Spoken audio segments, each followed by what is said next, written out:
Så er det blevet tid til en glad nyhed. Mokka har fået sin helt egen håndlæser. Så sidder du med et spørgsmål eller to, så er du velkommen til at sende dem herind sammen med et par eller et sæt af dine hænder, altså fotokopier. Tahoma, det er dig, der er vores nye håndlæser. Og ja, velkommen til dig. Tak skal du have. Hvor længe har du egentlig læst i hænder? Jamen, jeg har beskæftiget mig med kiromanti i omkring 10 år. Men inden da har jeg også været præsenteret for det i familien via min mor, og det er også hende, der har uddannet mig. Og de sidste mange år, jamen, så har det været på fuld tid. Så 10 års erfaring har jeg i dag. Hvad er det, du kan se i en hånd? Der er specielt 4 linjer, du vil vise os. Altså, man kan sige, at overordnet har vi alle sammen 4 linjer. Og linjen, der bærer vores følelser her i livet, er den, vi kalder hjertelinjen. Den er vi alle sammen i besiddelse af, heldigvis kan man sige. Der ligger også vores immunforsvar i, da det er meget påvirket, hvordan vores følelsesliv er. Så har vi vores hovedlinjer, som bærer vores bolig, vores arbejde og vores penge. Og den ligger i midten af hånden og spacerer ud. Så har vi livets linjer, som vi også alle er i besiddelse af. Det viser vejen, hvordan man sådan familiemæssigt går til livet, og det viser også med sin styrke, hvor meget råstyrke man er i besiddelse af. Så jo større dybde og bredde og gerne lidt blå farve man kan få i den, så er det både råstyrke og helbred, og man kan spise med, sådan er livets spor. Og så har vi skæbnelinjen, som vi også alle sammen er i besiddelse af. Så de 4 linjer er dem, man sådan kan kalde de overordnede linjer, for dem har vi alle. Hvad er der forskel på højre og venstre hånd? Der er meget stor forskel på højre og venstre hånd, og der er faktisk ingen mennesker, der man kan sige, de har ens hænder. Der er altid forskel. For venstre hånd er jo den, der bærer vores dybder. Det er den, vi er født med, kan man sige. Den bærer vores evner, vores talenter, vores erfaringer. Og den bærer vores indre og vores dybder. Og højre hånd er mere den, der er udfarende. Det er den, der udvikler os. Det er den, der trækker os ud over de grænser, vi egentlig står med i venstre hånd. Så vi vil jo altid stå og have ønsker om noget nyt, om ønsker om at udvikle os, og om at tage noget nyt til os ud fra det, vi har bag os. Så derfor ligger der også konstant sådan et flow i hænderne. For hver gang man kan sige, at man har hentet noget nyt, så går det jo hen og bliver en erfaring, der gør, at man igen korrigerer sine retninger her i livet. Så der er altid forskel på begge hænder. Er der forskel på overflade og håndflade? Og håndflade. Ja, fordi på håndryggen kan man sige, der bærer vi vores bevidsthed. Det vil sige, alt hvad jeg læser på et menneskes håndryg, hører deres bevidsthed til. Så det er noget, de alle sammen kan genkende. Det er også derfor, at generelt så er vi ikke så kede af, at folk de står og nusser os på håndryggen, men kommer der en fremmed en og nusser os ind i håndfladen, så synes vi, det er sådan mere ubehageligt, fordi det er mere intimt. Her ligger vores underbevidsthed inde. Så der er meget stor forskel. Der er mennesker, der altid er bevidst om alt det, der bliver båret på håndryggen. Vi er til dels bevidst om det, der ligger inde i vores håndflader. Det har sådan lidt at gøre med, hvor godt vi kender os selv. Så man kan sige, det er bevidstheden og underbevidstheden. Er der noget, du ikke kan se i hænder? Der er noget, jeg i hvert fald vælger ikke at kunne se i hænder. Altså, jeg vil ikke sige, at man ikke kan, fordi der er selvfølgelig andre, der har interessen i at lære at se det, og det kan de så. Men jeg ser aldrig død i hænderne. Og jeg tror også, det har at gøre med, at meget af det, man læser, er egentlig ånden i mennesket. Og ånden dør jo ikke. Det er jo kun den fysiske krop, der forlader os. Så død ser jeg aldrig. Men andre kan muligvis. Kan du vise mig i hænderne, hvor man for eksempel ser kærlighed? Jamen se, kærligheden hører jo både vores hjertelinjer til, men den hører også ned under Apollon. For Apollon er fingeren, der bærer solen, den bærer kærligheden, den bærer succesen, og det er jo så både kærligheden til sig selv og til andre, som ligger både i Apollon og i Saturn. For hele vores hjertelinjer går ind og berører både, hvordan vi i dagligdagen bruger vores hjerte, hvordan vi elsker vores selv, hvordan vi elsker de andre, og hvordan vi går og kommunikerer følelsesmæssigt med andre mennesker. Så vores kærlighed ligger på feltet, der ligger her. Hvor ser du fremtiden? Er det i højre eller i venstre hånd? Det er i højre hånd. Det er i højre hånd. For venstre er jo meget den, der bærer alle dine erfaringer og alt det, der ligger bag dig. Højre er den, der skal udvikle dig. Det er den, der skal lære nyt. Det er også den, der bærer alle de erfaringer, vi har her i livet, som gør, at vi ved, hvordan vi bliver nødt til at opføre os. Fordi venstre hånd, som er den, vi er født med, den ved ikke, hvordan vi skal opføre os. Men højre hånd har lært, at hvis vi skal have et lån igennem i banken, så bliver vi også nødt til at se ordentligt ud den dag og tale pænt til vores bankrådgiver og sådan noget. Og det er højre hånds indlæring. Og det gør, at ønsker jeg mig noget af hjertet, så bliver jeg nødt til også lige at snakke med højre hånd. Hvordan når jeg det? Hvordan kommer jeg ud og henter det hjem? For den ved godt, hvordan jeg skal opføre mig nogle gange. Når seerne de skriver ind til dig, så har du ikke tid til at lave en hel læsning for åben skærm.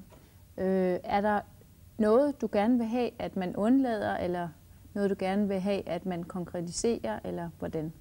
Jeg vil gerne have, at det er et konkret spørgsmål, og jeg vil gerne have, at det er et personligt spørgsmål. For hvis det er noget, som har indflydelse fra resten af deres omverden, så vil det være svært at læse det ud fra deres hænder på den her måde, som det foregår her. Ja, kan du give mig et par eksempler? Jamen, man kan eksempelvis spørge for eksempel omkring sin arbejdssituation, for det er noget, der er personligt for en selv. Man kan spørge omkring en af ens børn, vil man også kunne spørge om, for det er også meget personligt. Hvordan gør jeg med mit barn, for det gør sådan og sådan og sådan. Hvad kan jeg selv gøre for at løse den her konflikt? Det vil man også kunne hente i hænderne. Man vil også i forhold til, om man skal sælge sin bolig, eller om man skal rejse til udlandet. Så sådan meget personlige ting. For man vil ikke kunne gå ind for eksempel og spørge på den her måde og sige, kommer min mand til at elske mig igen? For det er jo også noget, der meget afhænger af ham. Men sidder man med en fuld læsning, så vil man også have mulighed for at se tendensen til, om det er muligt, at hun kan gøre noget, for at han igen kan komme til at elske hende.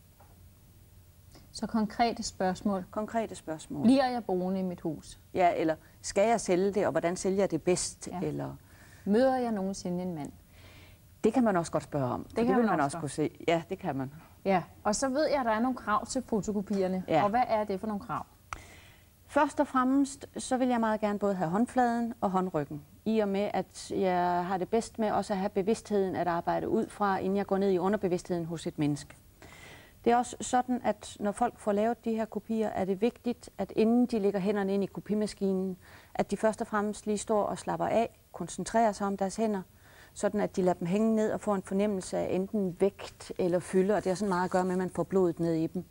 Og så lige så afslappet lægger de dem op på pladen, og de skal ikke stå og trykke dem ned i pladen, de skal lægge dem ganske naturligt og blidt, som om de holder af deres hænder, lægge låget nedover, og der skal de tænke over, at nogle maskiner er følsomme over for lys, og så skal man lige smide noget over. Man kan jo tage sin jakke, eller hvad man nu har med, og smide henover, og så lave en god kopi, hvor det er tydeligt med linjerne, men helst også de energibjerge, vi har i hænderne, det vil sige, ja, hvad vil folk kalde dem? De små bjerge. Jeg kender ikke andre ord end energibjerge for dem, der ligger i hænderne, da jeg både skal bruge linjer og bjergene i hænderne. Du har taget et sæt dårlige kopier med, så vi har et par gode. Så der er både en, som man ikke er i stand til at læse ud fra. Den er for utydelig, og det er også en fordel, hvis jeg får et lille stykke af håndledet med. Fordi at tingene bæres jo også ned på vores håndled, som er vores fundament her i livet. Så det er ikke en kvalitet, som kan bruges til det her.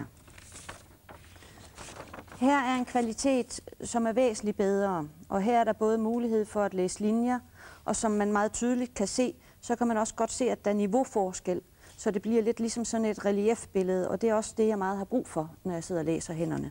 Og her har jeg fået lidt af håndledet med, men jeg er slet ikke ked af det, hvis jeg får lidt mere af det. Nej.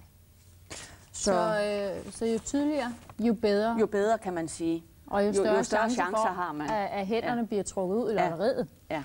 Men vi vender tilbage til dig senere, Soma, så skal du kigge på de hænder, der ligger der. De tilhører Annette. Hun vil gerne vide noget om kærlighed og uddannelse. Og så skal vi jo også snakke med Gitte og se, hvordan det går med zoneterapien.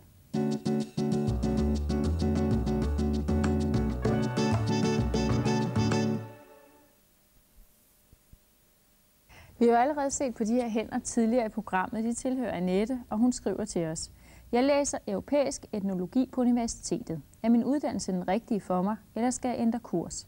Finder jeg snart en mand, har jeg ikke rigtig kunne finde ud af det med kærligheden på det seneste. Så det kunne være rart at vide, om der er lys forude. Lad os starte med uddannelsen. Hvordan ser det ud?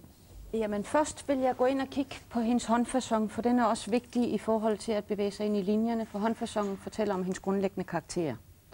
Og der kan man sige om Annette, at grundlæggende er hun et familiemenneske, og hun er et varmt menneske, hun er omsorgsfuld, og hun er også den, der går plejende og pædagogisk til tingene, og hun har også en firkant liggende i, som også fortæller, at hun også er jordbundet, og hun kan blive mere kontant i hendes udtalelser, hvis hun bliver presset lidt. Og til at besvare spørgsmål går jeg så over i hendes venstre hånd, hvor hendes evner og talenter og ressourcer ligger. Der går jeg så ind på hendes hovedlinje, som jo er den, der bærer hendes arbejdsfelt og hendes muligheder arbejdsmæssigt. Og den første store linje, som går ind og krydser, er det, man kalder en pædagoglinje. Så den fortæller også om Annette, at hun er jo den, der er dygtig til både at fralære og indlære. Så hvis hun kan bruge etnologien også som det at være underviser bagefter, er hun slet ikke dårligt hjulpet i den forbindelse. Samtidig har hun koblet en linje på, som bevæger sig ud over grænserne, så hun har også et talent og en lyst til at bevæge sig ud over grænserne. Og det skal forstås i sådan en lidt bred betydning, så det kan både være ud over landegrænserne, men det kan også være ud over de grænser, man er opdraget med. Det kan være ud over ens egen personlige grænser, at man kan have svært ved at acceptere en grænse, at man vil gerne se, hvad ligger der på den anden side af grænsen. Det er også sådan, at hun er også et menneske, som har en meget dyb måne, så hun er også den, der godt kan lide at få svar på tingene. Og hun vil gerne have et fornuftigt svar, så hun søger meget her i livet for at få svar. Så jeg vil sige, at med sådan en uddannelse får hun jo opfyldt flere af de ting, som er et mere eller mindre naturligt behov hos hende. Og uden at jeg ved ret meget om lige præcis den uddannelse, så vil jeg også håbe for hende, at der er noget psykologi lagt med i. Fordi det kan hun også have lysten til at arbejde med, og kan også blive dygtig. Fordi hun kan ikke lade være med sådan at spørge, hvorfor. Så skriver hun det med manden. Hvordan ser det ud? Jamen se, det med manden, hvordan ser det ud? Jamen der skal jeg over i hendes højre hånd, for det er jo den, der bærer fremtiden. Og der spacerer jeg først og fremmest fra nuet og spacerer igen ud af hovedlinjen. Og for at regne ud, hvor ligger kærligheden, hvis man kan sige det sådan, går jeg også ind og kigger, hvor passerer skæbnen. For det er det, der sådan meget skiller hænderne op i år og i måneder og i tiden. Og først og fremmest så er det meget tydeligt, at på det tidspunkt, hvor Annette har ladet sine hænder fotografere, har hun i hvert fald haft utrolig travlt og har brugt utrolig meget energi på at bevare overblikket over sin hverdag. Og det har været sådan, at hun har knoklet for det her arbejde, men har også fået resultat ud af det. Men som det ligger, så vil det også være noget, der kommer til at tage hendes tid faktisk. De næste 1,5 år, der vil hun være meget optaget af hendes hverdag, hendes egen udvikling, af at finde ud af, hvad skal jeg egentlig. Så jeg vil sige, der går omkring 1,5 år, før hun begynder virkelig at have et overskud, som gør, at hun egentlig ser, at kærligheden kommer. Så hvis vi lige skal opsummere det, så er uddannelsen faktisk rigtig fint til hende, og især hvis hun skal undervise. Hvis hun kan få lov til at undervise eller formidle det. Ja. Det at formidle det til andre, fordi hun er så god til jamen netop at levere et emne pædagogisk, så alle kan forstå det. Den evne har hun med sig. Den evne har hun med sig. Men hun har så travlt lige nu, så det med manden, det kommer nok til at vente ind. Det kommer i anden række, i hvert fald de første 1,5 år. Og både fordi hun er travlt med hendes arbejde, men også over at få et overblik over det hele, og arbejde med sig selv, fordi hun kan også godt lide at stille spørgsmål til sig selv. Jamen, lad os høre, om hun kan ikke genkende til det. Annette, er du med på telefonen? Ja, det er jeg. Velkommen til dig. Tak. Hvad siger du til det, til Homa siger? Jeg synes, det er lidt skræmmende. Hun rammer meget plet. Altså også især med den proces, jeg er i lige i øjeblikket, netop med at bevare overblikket og udvikle mig sådan lidt. Så det er lidt skræmmende, at hun, ja, det er så rigtigt. Men det er da trøstningsfyldt, at der ser ud til at være noget kærlighed sådan, ude i fremtiden på et eller andet tidspunkt. Jeg synes også, det var rigtig spændende med henblik på min uddannelse, at faktisk, fordi det er formidlingsvejen, som jeg synes er rigtig interessant, og at man så kan se det i hænderne, det er fascinerende. Har du noget, du gerne vil sige til hende, Homa? Jamen, jeg kan kun ønske hende alt muligt held og lykke, fordi hun bliver en varm formidler, fordi hun kommer til at formidle det fra hjertet af. Det er jeg slet ikke i tvivl om, på den måde, hun kommer til at behandle det. Så hun vil blive dygtig til hendes fag, hvis hun kommer til at elske det, og det gør hun jo allerede, for det er tydeligt, at der ligger hjerteblod i, at hun skal trækkes ud. Jamen, det lyder jo ikke helt dårligt, Annette. Nej, det lyder rigtig godt. Tak, fordi du skrev ind til os, og have det rigtig godt. Og tak til dig, Homa. Det er jo ikke sidste gang, vi har mødt dig. Vi glæder os allerede til næste gang. Mokka er slut for i dag. I morgen.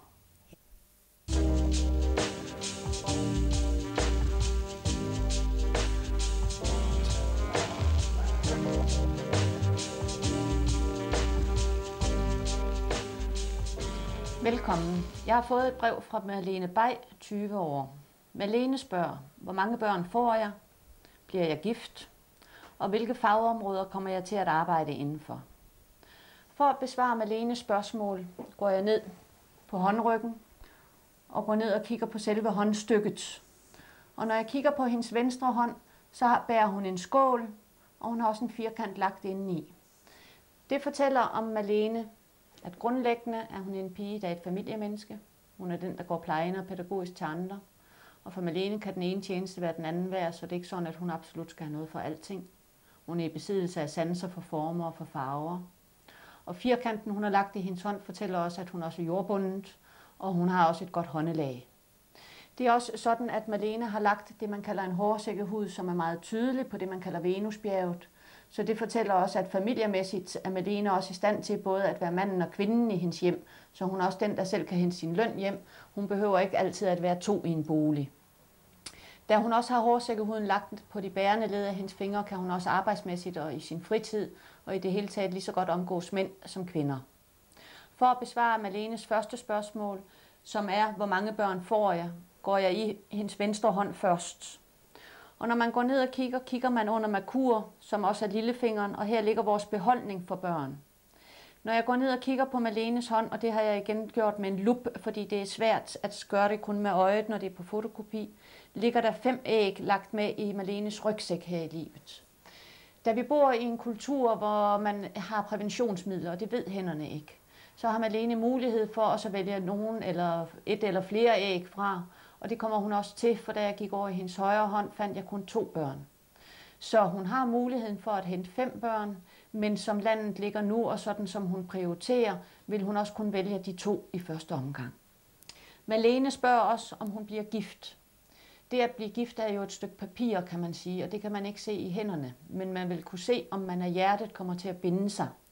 Og der har jeg været over og kigge på Malenes højre hånd og spaceret ind af hendes hjertelinjer, og kommer ind og rammer året 2007, hvor det er tydeligt, at Malene driver kærligheden, når vi kigger i år 2007.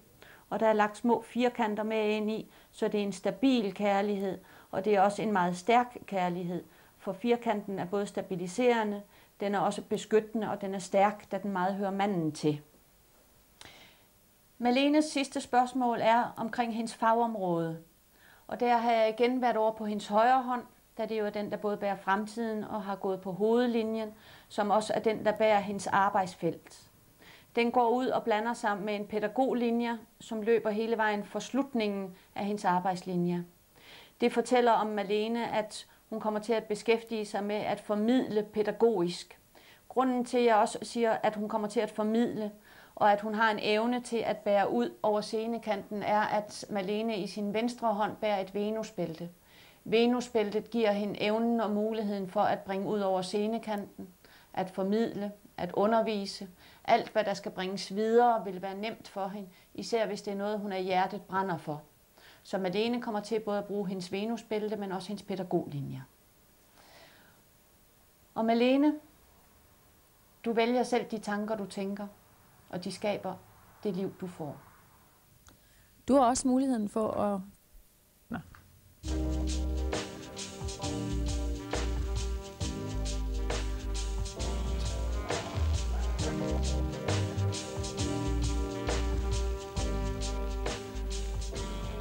Velkommen.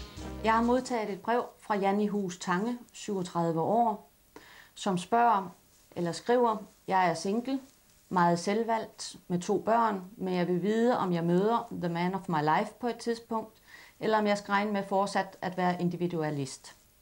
Hun skriver desuden også, at jeg har i mange år haft iværksætterdrømme. Bliver jeg nogensinde selvstændig?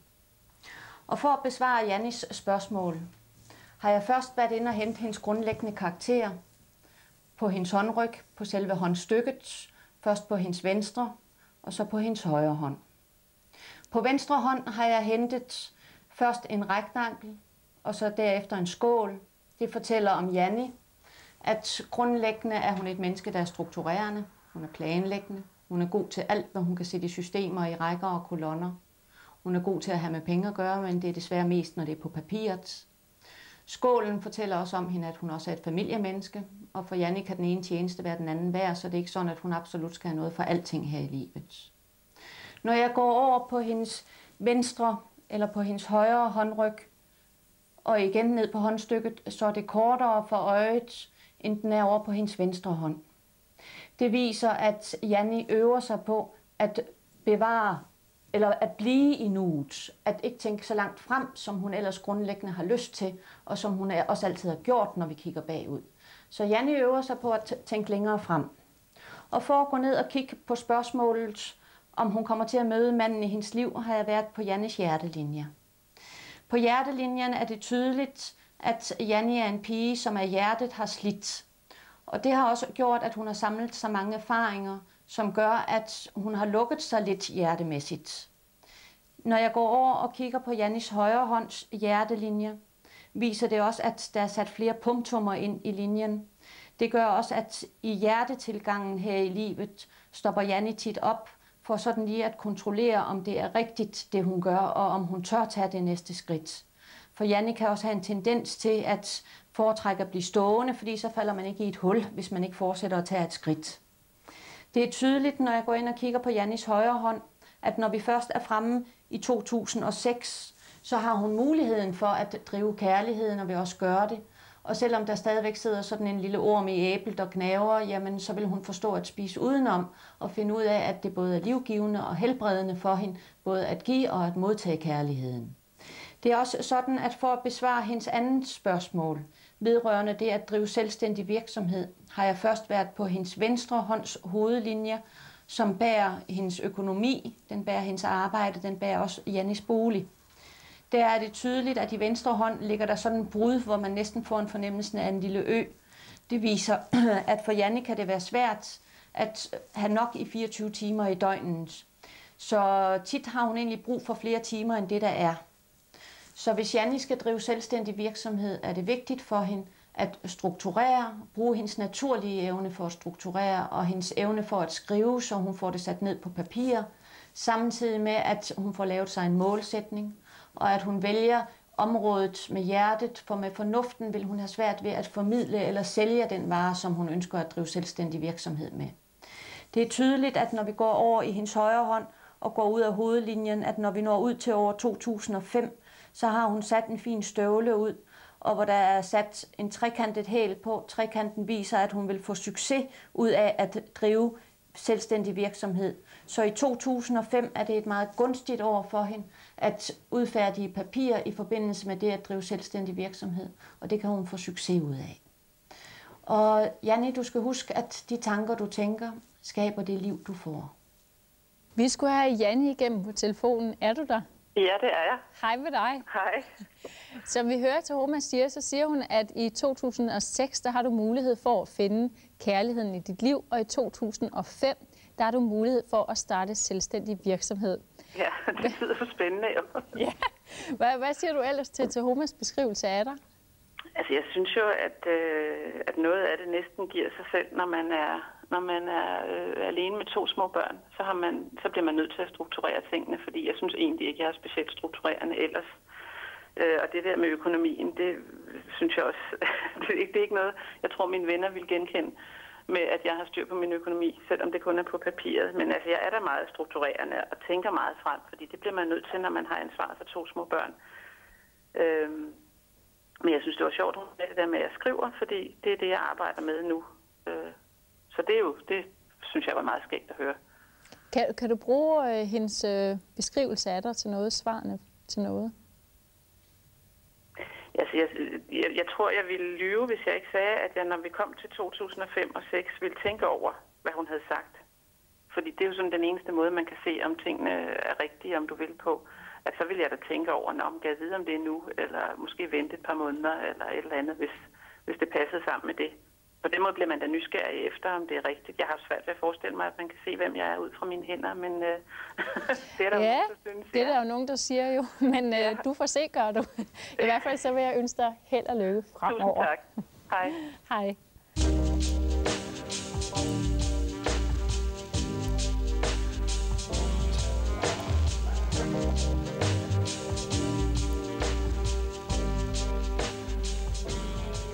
Velkommen.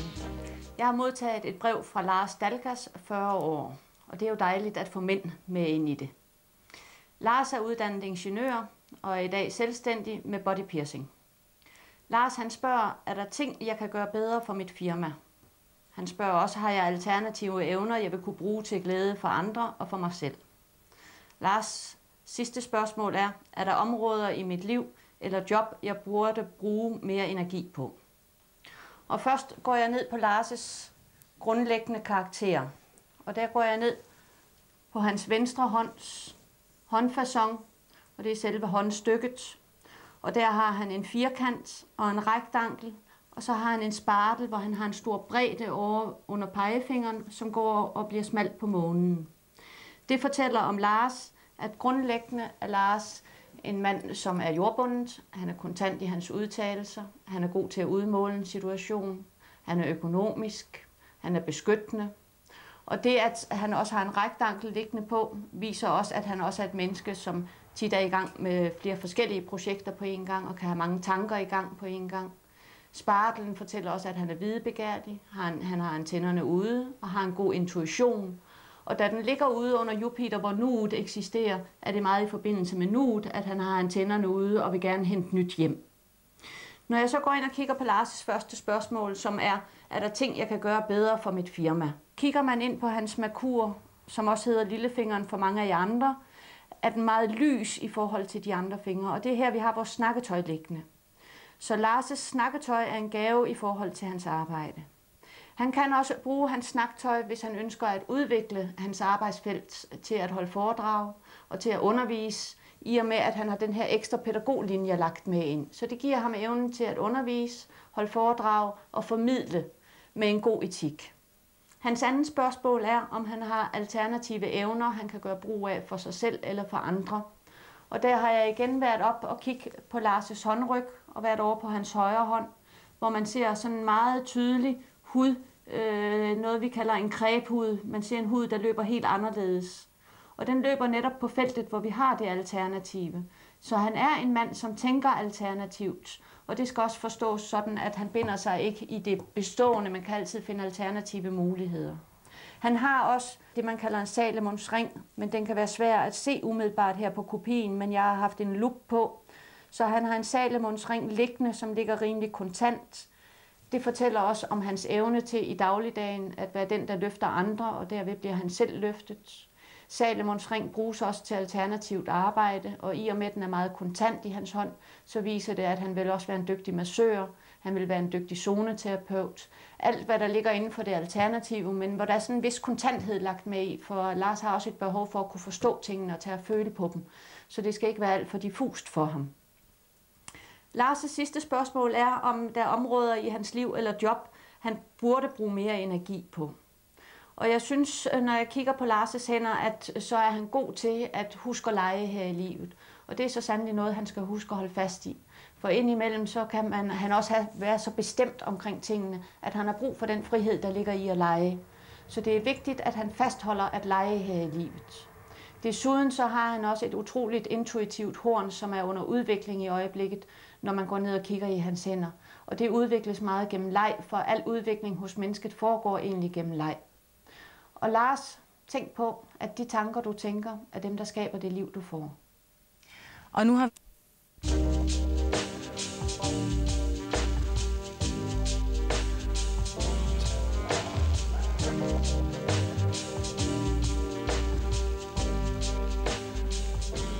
Velkommen.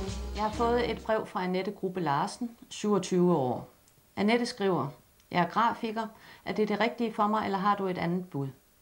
Hun skriver også, at jeg er flyttet fra Aarhus til København. De fleste venner bor fortsat i Aarhus. Skal jeg prioritere min kontakt til vennerne i Aarhus højere? Annettes sidste spørgsmål er jeg eventyrlysten af natur, eller er det bare noget, jeg ønsker at være? For at besvare Annettes spørgsmål, går jeg først ned og finder Annettes grundlæggende karakter. Det gør jeg ved at gå på hendes venstre hånds håndryg ned på selve håndstykket, for her bærer hun hendes grundlæggende karakter. Annette har en firkant lagt hernede, og der ligger også en rektankel på tværs, og de gør sig faktisk gældende både på hendes venstre og på hendes højre håndryg. Det fortæller om Annette, at grundlæggende er hun en pige, der har en god jordforbindelse. Hun er kontant i hendes udtalelser. Hun er sandru, og hun er også beskyttende, og hun har et godt håndelag. Hun er økonomisk. Og rektanklen fortæller også om hende, at hun kan have 7 bolde i luften på én gang, og hun kan ryste arbejdet ud af ærmen, når det er de situationer, hvor hun har brug for det. Jeg har også været inde og hente hendes hudtype. Når man kigger, så har hun lagt det, man kan kalde en hårsækkehud, som egentlig er mandens hud, på hele håndryggen, men også op på selve fingerledene. Det fortæller også om Annette, at på alle områder her i livet kan hun begå sig på mændenes præmisser. Så arbejdsmæssigt kan hun lige så godt stå og have en mands opgaver som en kvindens opgaver, og hendes kollegaer kan også lige så godt være mænd som kvinder. Og i fritiden vil hun også lige så gerne være sammen med mænd som med kvinder, så hun har hele tiden begge sider liggende, alt efter hvad er det, hun skal bruge. Så for at besvare hendes spørgsmål i forhold til hendes arbejdssituation, går jeg ned på hendes hovedlinjer. Og det er tydeligt, når jeg spacerer på hendes hovedlinjer, som bærer hendes arbejde, det bærer hendes økonomi, det bærer også hendes bolig. Og når jeg går ind og kigger på den, så viser det, at Annette føler ofte, at hun er hængt op på hendes arbejde. Så det er et sted, hvor hun skal bruge utrolig meget energi, men hun har så sandelig også fået resultater ud af det. I forbindelse med Annettes arbejde er det vigtigt, at hun får lov til at bruge hendes intuition lidt mere.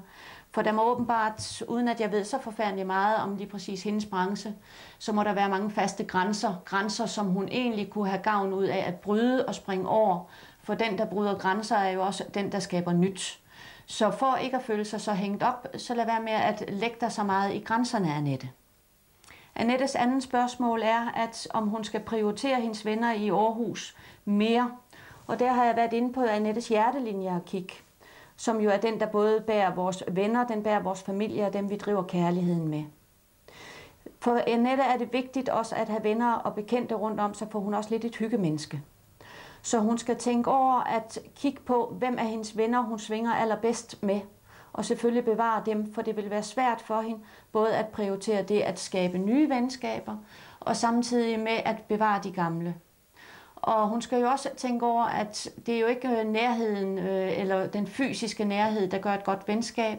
Det er jo mere den psykiske nærhed. Så dem, hun svinger bedst med, er dem, hun skal beholde, men hun skal også være åben for nyt, for indimellem er vores venskaber jo også sådan, at de er blevet brugt op, og vi har taget og givet det, som vi var i stand til, og er så åben for at kunne hente nyt her i livet. Annettes sidste spørgsmål er, om hun er eventyrlysten af natur, eller det er bare noget, hun ønsker at være. For at besvare Annettes spørgsmål har jeg igen været nede i hendes venstre hånd og spaceret ud af hendes hovedlinjer, som spacerer hele vejen ud over månen. Ude på månen ligger fremmed land og ukendte områder, og det er både fysiske og psykiske ukendte områder. Så Annette er den, der føler sig draget af at spacere ud over grænserne, når man kigger på hendes liv og på hendes levned. Så hun er den, der altid vil føle sig tiltrukket af nyt, af fremmede, af at skabe nye mønstre. Så eventyrlysten, jo, det kan man godt kalde hende. Og Annette, du skal huske at tænke på, at de tanker, du vælger at tænke, er dem, der skaber dit liv. Hej Annette. Hej. Nu har du lige hørt, hvad Tahoma har at sige om dig ud fra dine hænder. Ja. Kunne du ikke genkende til noget af det? Ja, det kunne jeg meget. Især det med jobbet, med hun siger sådan noget med at have mange bolde i luften og sådan nogle ting, og at der er en masse grænser, der måske godt kan stresse lidt. Ja, det synes jeg kan ikke meget genkendende til, faktisk. Trænger du til at bryde grænser? Ja, altså i forhold til sådan selve arbejdet, der vil det da være rart at kunne bryde nogle flere grænser i hvert fald. I forhold til design og layout og sådan nogle ting. Altså det er rigtigt nok, at der er enormt mange grænser i det, når jeg sidder og arbejder med det. Okay. Så det vil da være dejligt at kunne. Ja, præcis. Det der med at være eventyrlysten, du skriver selv, at du er eventyrlysten. Men hvorfor havde du behov for at høre Tahoma fortælle dig det? Det er fordi, at jeg har altid lyst til at lave en masse forskellige ting. Så tænker jeg sådan lidt på, om det virkelig er... Altså, om jeg virkelig kan have lyst til alle de ting, eller hvordan det egentlig hænger sammen. Og derfor så vil jeg egentlig gerne høre en, der sagde, at det er fint, at det er en god idé at tage ud og gøre de der ting, som jeg faktisk har lyst til. Fordi nogle gange så bliver jeg sådan lidt i tvivl, om det er bare fordi, at jeg hører alle andre gøre det, og tænker, at det kunne da være meget sjovt at være ligesom dem og tage ud og gøre noget. Så derfor synes jeg, det var rart at høre, at der var nogle andre, der sagde, at det var okay, at jeg også gjorde det. Ja, præcis. Annette, kunne du bruge Tahomas svar til noget? Ja, det kunne jeg godt. Også blandt andet det med mine venner i Aarhus, at det var meget rart også, at hun siger de der ting med, at det ikke er den fysiske kontakt, men det at man kan snakke over telefonen, altså det man føler, man har dem tæt på, det behøver ikke at være fysisk tæt på af. Og det synes jeg faktisk var godt også. Okay. Du skal i hvert fald have held og lykke med fremtiden, Annette. Tak fordi du ville være med. Jo, tak. Vi vil meget gerne høre fra vores seere. Så har du spørgsmål til vores eksperter, eller har du nogle emner, som du synes skal behandles i Mokka, så send en e-mail til mokka@tv3.dk eller skriv til Mokka med Majbritt, Jenagade 22, 2300 København S. Nå, Stanley, hvordan går det herinde? Jeg tror, det går helt fint, men jeg er spændt på at se, hvordan hun har det, når hun kommer op. Ja. Heidi, hvordan går det lige nu?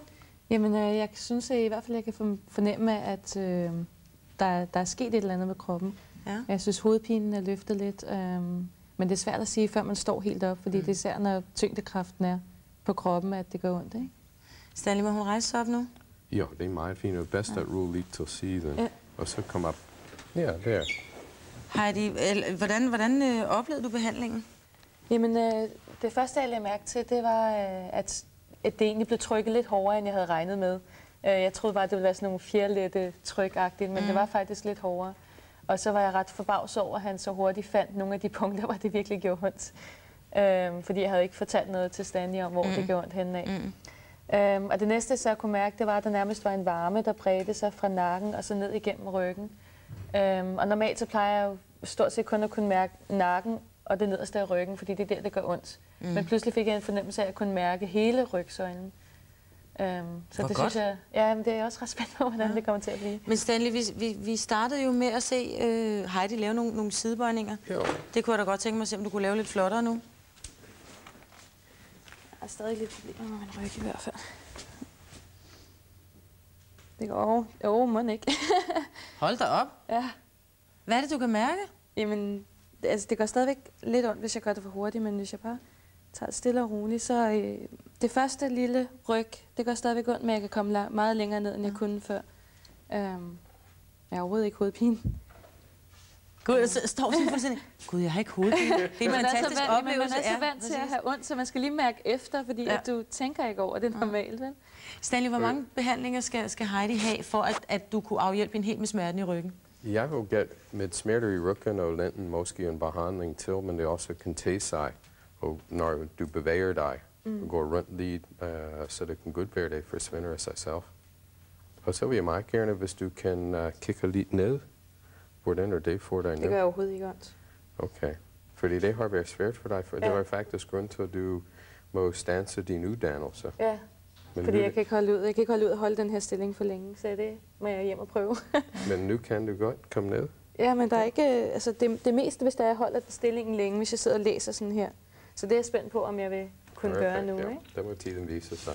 Den behandling, Heidi har fået nu, holder den virkning, som det har, holder den ved, eller skal det vedligeholdes? Jeg tror, det er 80% chance for, at det holder, og det også kunne være bedre i tiden. Fordi når vi bruger kroppen, så kommer der cirkulation, og så ting bliver bedre og bedre. Heidi, er du fuld af forhåbninger nu? Ja, det vil jeg faktisk sige. Jeg var ret skeptisk, da jeg kom, men jeg synes faktisk, at jeg kan fornemme, at jeg kan føle kroppen på en anden måde, end jeg kunne før. Selvom det måske lyder fuldstændig fjollet, men jeg er faktisk ret positivt overrasket. Det synes jeg er vidunderligt. Mokka er slut for i dag, men så med i morgen, hvor du kan møde den meget festlige engelske skuespillerinde Vivian McKee. Jeg kan faktisk godt huske det første gang, jeg lærte stand-up selv. Og det var, jeg var stadig både i London. Jeg vidste aldrig, at jeg skulle komme i bor i Danmark. Du kan også komme med os, når vi skal høre om et spagophold i Sverige. Vi ses. Jeg synes, det er fantastisk.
Der kan I se.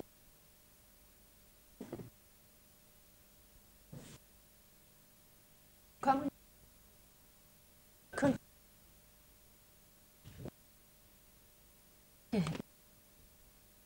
ud af det.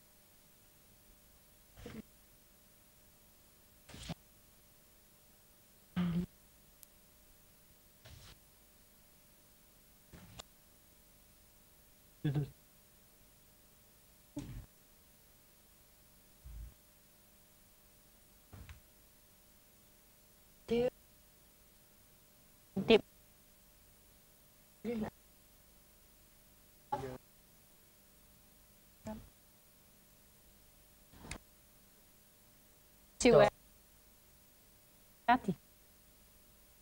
Lige. Right. Kan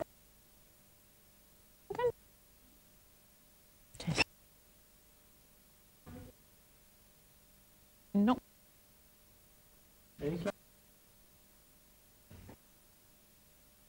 HB. Rammer det.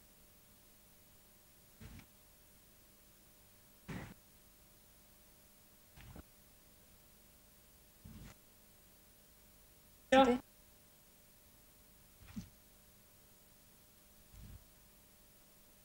Hey.